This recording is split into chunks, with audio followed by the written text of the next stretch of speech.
This is Kolkata TV's podcast news. আপনারা শুনছেন পডকা। ভুয়ো ভোটার ধরতে দলের বৈঠকে গড়হাজির অভিষেক, ডাকলেন আলাদা একটি বৈঠক। আমি শুভাঙ্গী, শুনুন বিস্তারিত। ভুয়ো ভোটার ধরতে মমতা বন্দ্যোপাধ্যায়ের গড়ে দেওয়া কমিটির বৈঠকে বৃহস্পতিবার গড়হাজির রইলেন অভিষেক বন্দ্যোপাধ্যায়। ভুয়ো ভোটারের কাজ কতদূর এগোলো তা খতিয়ে দেখতে বৃহস্পতিবার বাইপাসের ধারে তৃণমূল ভবনে শুরু হলো তৃণমূলের কোর কমিটির বৈঠক। তাৎপর্যপূর্ণভাবে এদিনের বৈঠকে উপস্থিত ছিলেন না দলের সর্বভারতীয় সাধারণ সম্পাদক অভিষেক বন্দ্যোপাধ্যায়। পাশাপাশি বৈঠকে উপস্থিত ছিলেন না রাজ্যসভার দলনেতা ডেরেক ওব্রায়েন, মিডিয়া সেলের আইটি ইনচার্জ দেবাংশু ভট্টাচার্য। তবে ঠিক কী কারণে তারা এদিনের কোর কমিটির বৈঠকে অনুপস্থিত তা স্পষ্ট নয়। ভোটার তালিকা স্ক্রুটিনি নিয়ে 15ই মার্চ বিকেল 4টের সময় ভার্চুয়াল বৈঠক ডেকেছেন অভিষেক বন্দ্যোপাধ্যায়।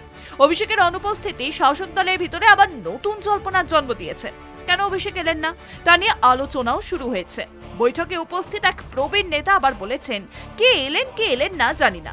রাজনৈতিক মহলের মতে দলের শীর্ষ নেতৃত্ব তথা সুপ্রিমোর সঙ্গে কি অভিষেকের দূরত্ব বেড়েছে। তবে নেতাজি ইন্দোরের বৈঠকে অভিষেক স্পষ্ট বলেছেন, আমার গলা কেটে দিলেও মমতা বন্দ্যোপাধ্যায়ের নাম বেরোবে। বাংলার একই এপিক নম্বরে বিহার, হরিয়ানা, উত্তরপ্রদেশের মতো ভিন্ন রাজ্যে ভোটারদের নাম ঢুকিয়ে বিজেপি বাংলা দখলের চেষ্টা করছে। বাংলা এমনই অভিযোগ করেছিলেন মুখ্যমন্ত্রী। 27 ফেব্রুয়ারি নেতাজি ইন্দোরের দলীয় বৈঠক থেকে তৃণমূল সুপ্রিমো মমতা বন্দ্যোপাধ্যায়ের ভোটার লিস্ট নিয়ে দলীয় কর্মীদের কড়া হুঁশিয়ারিও দিয়েছিলেন। বিধানসভা ভিত্তিক বুথ ধরে ধরে ভোটার তালিকা খতিয়ে দেখার নির্দেশ দিয়েছিলেন নেত্রী। ভোটার তালিকা খতিয়ে দেখার ক্ষেত্রে কোনো ধরনের গাফিলতি যাতে না হয় সেই নিয়েও বার্তা দিয়েছিলেন তিনি। তৃণমূলের রাজ্য সভাপতি সুব্রত বক্সির নেতৃত্বে এই কমিটি গঠন করে দেন তৃণমূল নেত্রী। কমিটিতে দ্বিতীয় নাম ছিল অভিষেকের, আর সেই কমিটির প্রথম বৈঠকেই দেখা মিলল না অভিষেকের। শুধু তাই নয়, পৃথক বৈঠকেরও ডাক দিয়েছেন অভিষেক বন্দ্যোপাধ্যায়।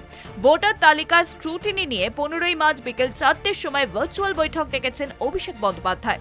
সূত্রের খবর, প্রথম বৈঠকে ভোটার তালিকার কাজ একটি সাংগঠনিক জেলায় ভাগ করে নেতাদের দায়িত্ব দেওয়া হয়েছে। রাজ্য সভাপতি বক্সি নিজে দেখবেন দক্ষিণ কলকাতার কাজ।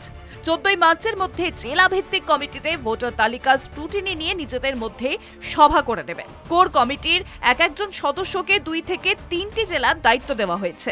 বুথভিত্তিক ভোটার লিস্টের প্রত্যেকটি এন্ট্রির স্ক্রুটিনি হবে। একই এপিক নম্বরে আলাদা আলাদা নাম থাকলে সেটাকে পৃথকভাবে নথিভুক্তও করতে হবে। আর এ রাজ্যে ভোট দেওয়ার অধিকারী নন এমন নামগুলিকে আলাদা করে নথিভুক্ত করতে হবে।